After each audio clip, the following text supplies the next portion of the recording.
Hello everybody, good morning. It is me, Vincent, and I am here at Universal Orlando for a very cool, spooky day. I will be doing the Behind the Screams Unmasking the Horror Tour, where I am going to get to go through 6 of the Halloween Horror Nights haunted houses with the lights on. This is a really, really cool opportunity. I am super, super excited.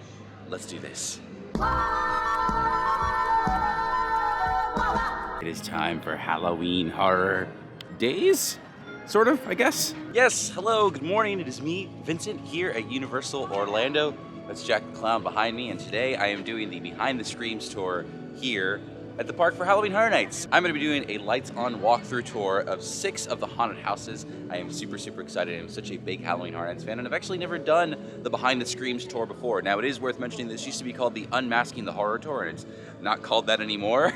So I might refer to it as the Unmasking the Horror Tour at certain times throughout the video. Just don't worry, I'm talking about the same thing. These are tours that they do during the daytime before the event starts, and we are checking in for our 9:15 tour. I gotta head down this way over here for the it still has the Unmasking the Horror signage here, but we are heading this way to Blue Man Group to check in for the tour.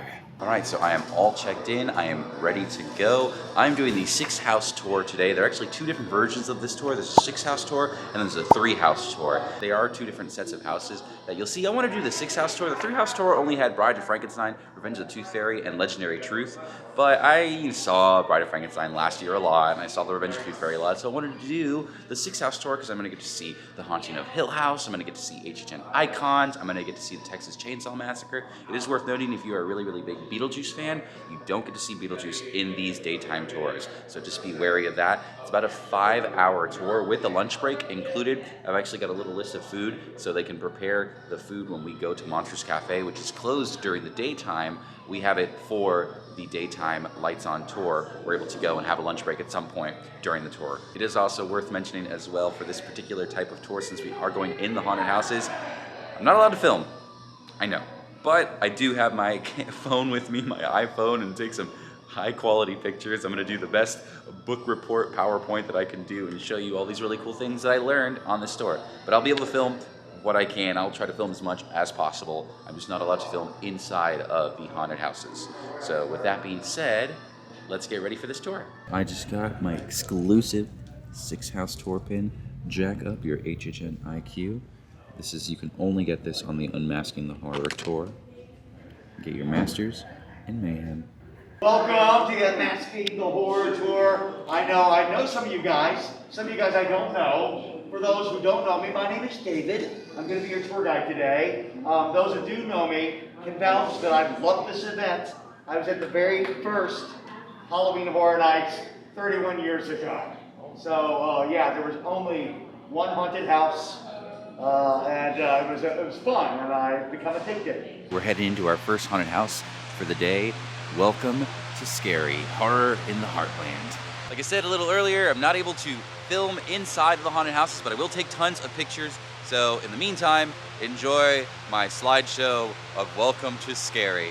Hey everybody, this is voiceover Vincent. Now, a couple things before we get into this part of the video. First things first, this will obviously contain spoilers about the haunted houses here at Halloween Horror Nights. So if you don't want to see any spoilers, skip to the end of the video where I give my thoughts on the tour. Second thing is, a lot of the spoilers are going to be some really scary stuff. So please expect a lot of blood and guts and dead bodies and that kind of stuff, things you would see in a haunted house. And third thing is, yes, on this tour you are allowed to take pictures inside of the haunted houses, but you can't take them inside every single room. There are certain rooms that your tour guide will say, hey, you can't take pictures here. But don't worry, I took over 150 photos on this tour, and I will try to show you as much as I can. I don't want to show you every single thing that you're allowed to take pictures of, but just enough to keep you interested.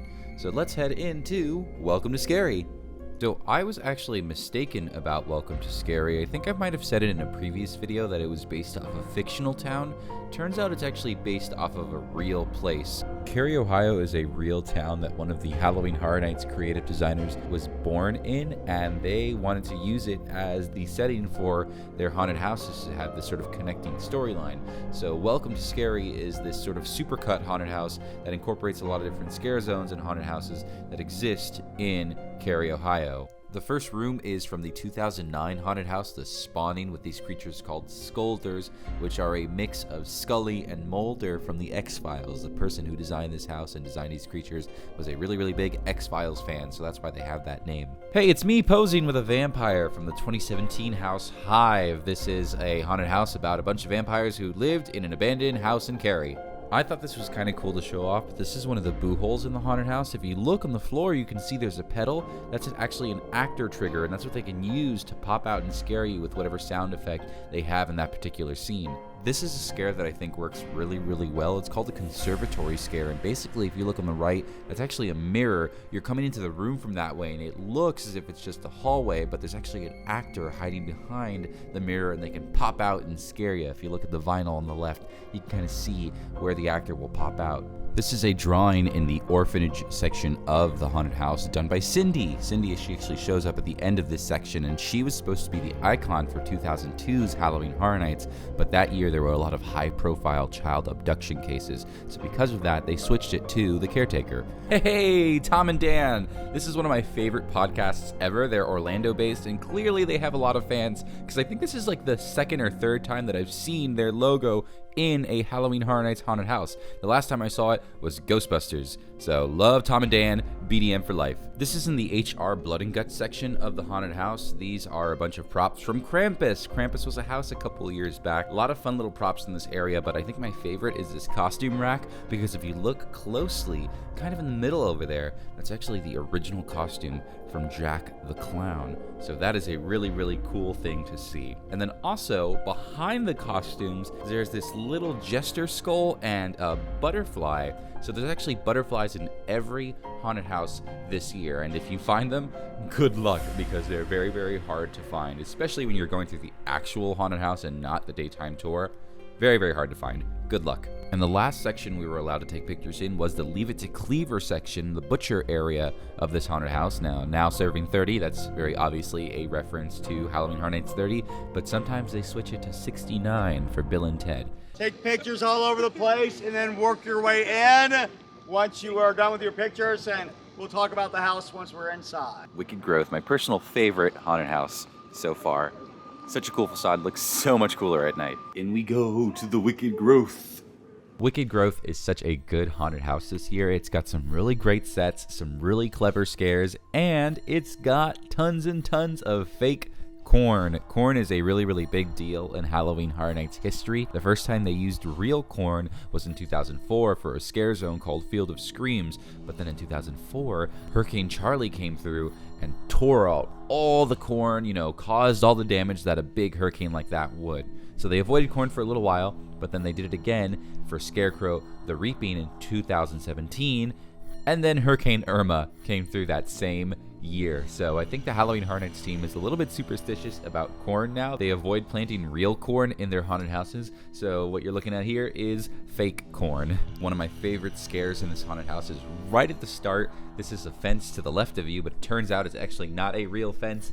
A character can stick their hand out and scare you as soon as you enter the haunted house. Meats! Meaty Meats! This is a reference to Leave It to Cleaver, and if you've been in this haunted house, you know that this is actually a drop door. And if you're like me, you've probably noticed that this year the drop doors are really, really loud this year. There are a ton of them this year because our tour guide David told us that they have improved upon the drop door technology, which is basically a door that falls really quick and makes a loud noise, and there's usually something scary behind it. There are tons of them this year in the event, and that is why. Now, this is actually a really cool reference that I didn't know of. This is a reference to an icon that never became an icon. His name was Nathaniel Crow, and this was going to be a character that was linked to Jack the Clown, and here he is getting attacked by crows, because that was, I guess, part of his storyline, and he would have been the icon for the 23rd year. So very cool to see. Fun little nod to Horror Nights that never was. This is our really good tour guide, David. He was awesome. And this is the Witch's Room of Wicked Growth, which had a ton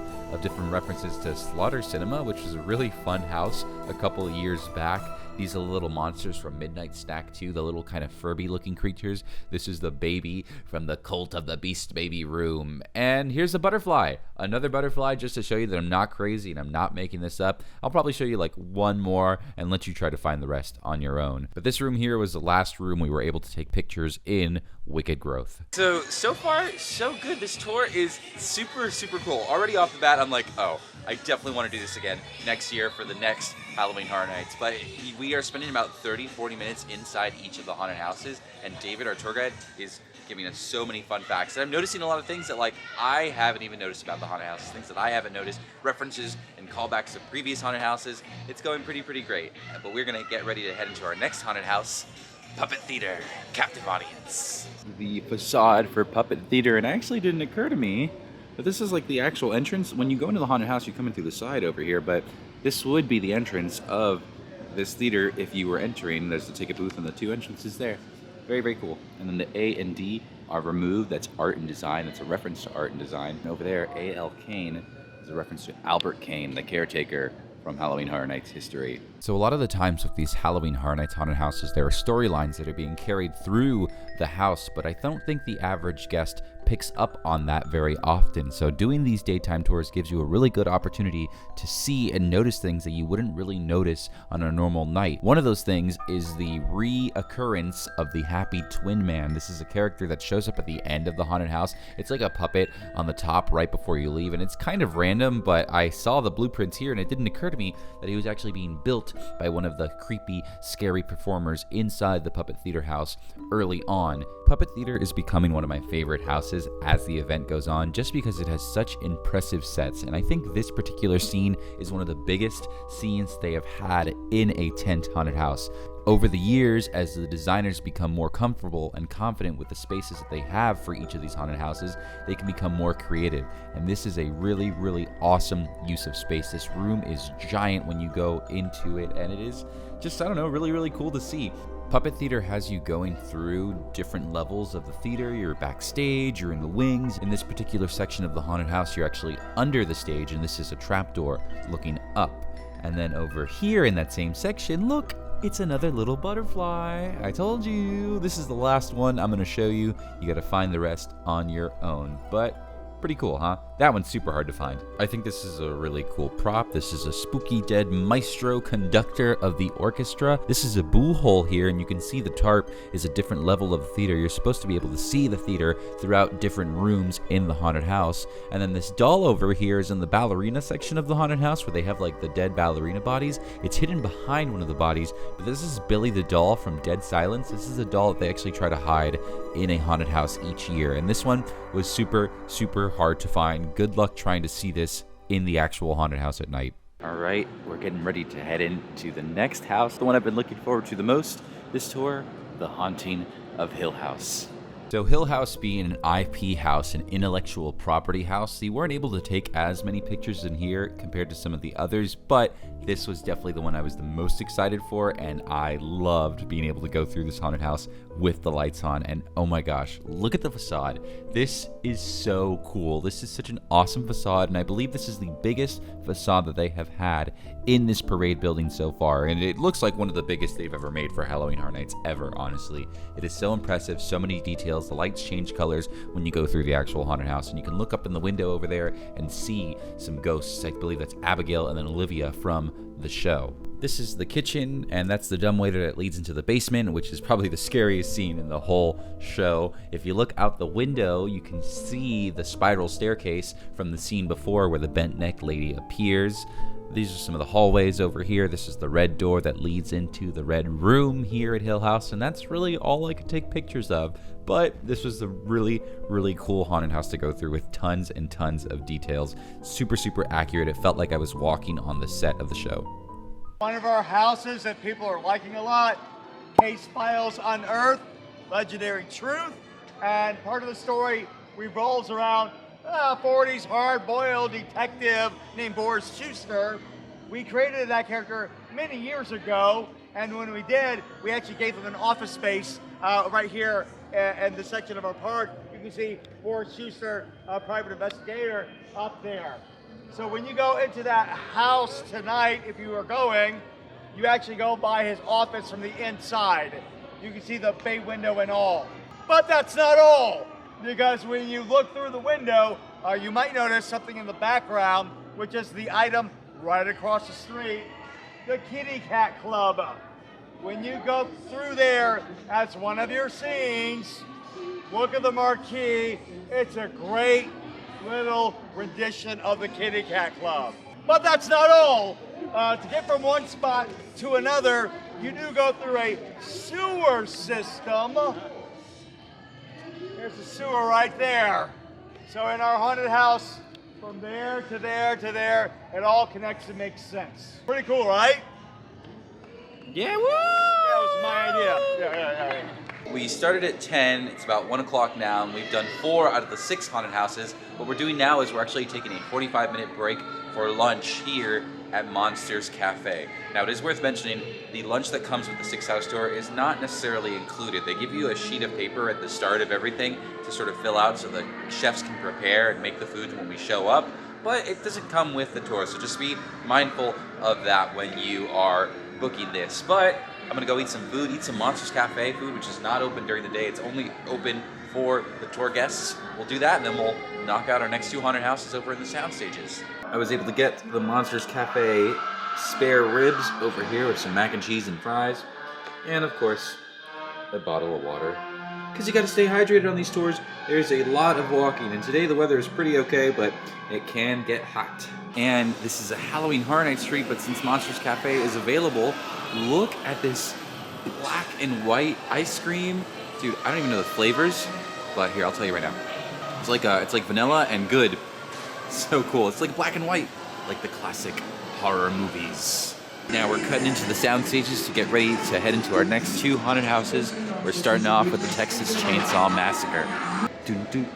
Going through the backstage, soundstage area. So Leatherface and the Texas Chainsaw Massacre have been with Halloween Horror Nights for quite some time. They've used the character throughout multiple years, but this is actually the 3rd full-on haunted house based off of the movie franchise. And this year they wanted to try and do something different than the previous 2 haunted houses. So in this one, it actually takes place after the first movie, immediately after the first movie, and instead of going through the Sawyer House entrance, you're starting at the gas station from the first film. These gas pumps, they're actually from Jaws, R.I.P. Jaws. It's so cool to see these and get up close to these. And this one has a lot of reused props from different haunted houses over the years, but something that's kind of unique and kind of fun is this armadillo here. Just like the Billy doll from Dead Silence, the armadillo is a prop that the Horror Nights designers try to hide in the haunted houses every single year. So this one is right at the front, down at the bottom. In this part of the house, you start to go through rooms that you don't really get to see in the Texas Chainsaw Massacre movies, which, fun fact, the original movie actually isn't very bloody or gory at all, and that's because the director wanted the movie to be rated PG,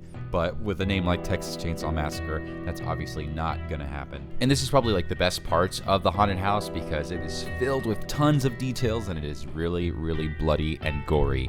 Leatherface is heavily inspired by the serial killer Ed Gein, who used to take the skin from his victims. So when you go into this room, there's a skin lamp that's really similar to one of the lamps police investigators found when they explored Ed Gein's house.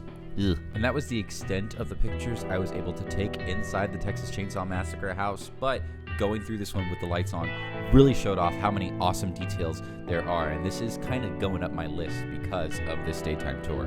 Before we went to our next scheduled house on the tour, we got to visit the facade of the Revenge of the Tooth Fairy because it's in the same soundstage as Halloween Horror Nights Icons Captured. This was an awesome house to go through. There were tons of details and they were really, really good about letting you take as many photos as you'd like. There was only one room in this haunted house that you were not allowed to take photos for, and that was the Bloody Mary hallway. I personally thought the second half of the house had a little bit more Easter eggs and fun things to point out, but the first half was really cool. This spinning wheel was actually used in the commercial for Lady Luck when she was the icon of her year, and when you go through the haunted house, you can see all these different dead bodies.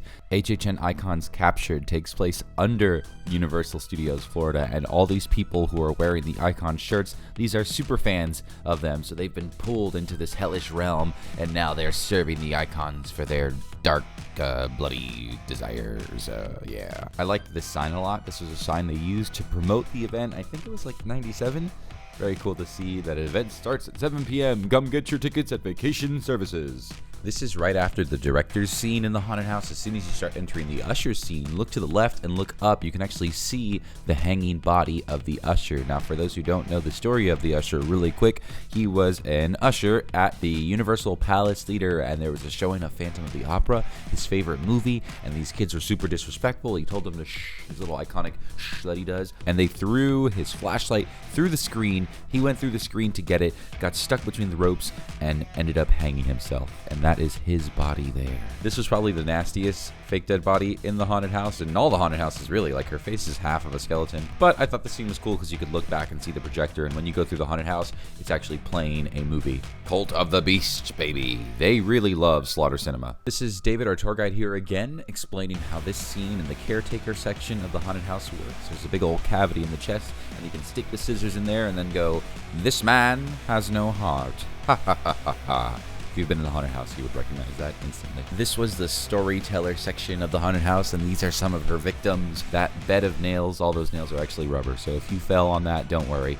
you'll be okay. But the storyteller actually has a really interesting story for HHN Icons. I think they realized that she needed to be a little bit more than just a creepy old woman who told stories, so they actually turned her into a sort of siren monster that transforms in front of your very eyes in the haunted house. So be on the lookout for that, any storyteller fans. Then we head into the Jack and Chance section of the haunted house, which definitely had the most stuff to look around for. They had Eddie's chainsaw, Jack's music box. Pretty sure this is the bag from the Carnival of Carnage when they smashed the guy's head with a mallet. When you're going through the asylum scene, you can see all the different cells of Jack and Eddie in the back. That's usually blocked by like a house ops person. This is Bobby the Blade, which is a character from Afterlife, Death's Vengeance. This room definitely was loaded with the most details. This was the sign from Eddie's Haunted House Run. They had these really weird Jack and Chance dolls that I never noticed going through the haunted house, but they were able to see during the daytime. A lot of cool stuff in this room, which then leads into the final room, the throne room. This is the epic throne room where all the icons come out at you, and you probably know already, but this scene is designed so that every time there's a cast change, a shift of actors, a different icon will be sitting at the top. So you never know who you're gonna get. It's always gonna be someone different, but no matter what, if you look at the top above the throne in the stone, Jack is etched in there, so Jack will always be on top. Ha ha ha. It is 3:40 now. I just finished with the tour. We did our last house, HHN Icons, which was so cool to go through, and then our tour guide brought us to the front here, and now I'm going home. This was really, really awesome, and honestly, as a Halloween Horror Nights fan, I cannot believe it took me so long to do this already. This was a really, really awesome experience, and if you are doing this, I would definitely recommend asking for David. He was so funny. He had a lot of fun facts. He definitely knew his stuff, and I think that's the kind of tour guide you want on this type of really, really informational tour. I took a ton of pictures. I hope my slideshows have been entertaining enough, but there was a lot of cool stuff that I learned, and now I'm excited to appreciate the event a little bit more than I already did. But I would 100% recommend the tour. It was super cool. It was super fun. I'm gonna get on out of here. So thank you guys for watching, and happy haunt season, baby. It's still going on. It goes on from the beginning of September to the end of October. We are halfway through, ladies and germs. Bye-bye.